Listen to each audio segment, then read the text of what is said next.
ډیورنډ فرضي کرښې سره د پاکستاني پوځ د تحرکاتو زیاتوالی او د افغان حکومت خاموشي.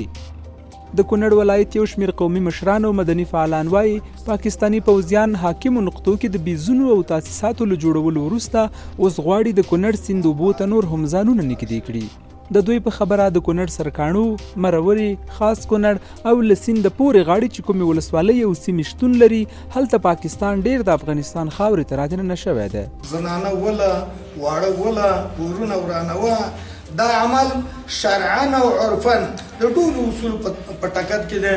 موږ دغه عمل غندو. ورنه که پاکستان زمونږ د بدو حالاتو نه داسې استفاده کوي چې دوی په خپلو کې سره نښتي دي او موږ به د دوی په سرحداتو باندې ورشو او په دې باندې به یرغل وکړو، خو دا خبره دی دا خوب د چېرته اوبو ته ووایي. د مدني فعالانو په وینا که حکومت دې مسلې ته پام ونه کړي لرې نه ده چې د پاکستان پوځي پوستې به د کونړ سیند غاړو ته راورسیږي.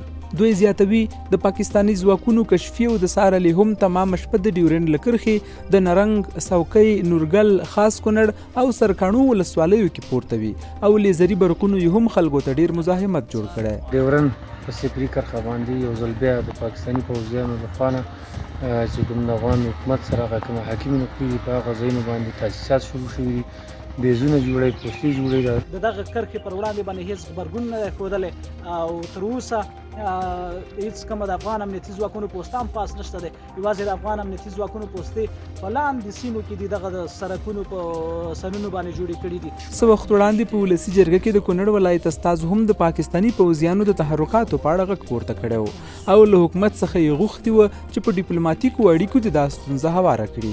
زموږ هیله دا ده چې په د ډیورنډ د کرښې په اوږدو کې نور پارونکي اقدامات چې د دواړو مملکتونو ترمنځ جداوالی راولي ونه. هڅه مو وکړه چې په دې تړاو د ملي دفاع وزارت نظر هم ولرو خو هغوی په دې اړه ناخبري وښوده. په ختیځ زون کې د سرحدي ځواکونو قمندان محمد ایوب حسین خیل څو میاشتې مخکې د پاکستاني پوځیانو د تحرکاتو او راکېټي بریدونو په اړه ویلي وو چې ځواکونو یې د ډیورنډ فرضي کرښې په اوږدو کې هېڅکله هم پاکستاني ملیشو ته د وړاندې راتګ اجازه نه ده ورکړې.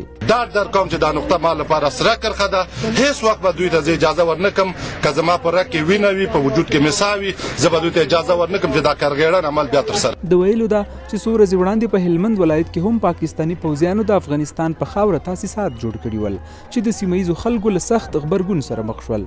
د چارو د کارپوهانو په نظر که افغان حکومت د پاکستاني تحرکاتو په وړاندې همداسې چوپ پاتې شي د راتلونکي لپاره به خطرناکې پایلې ولري.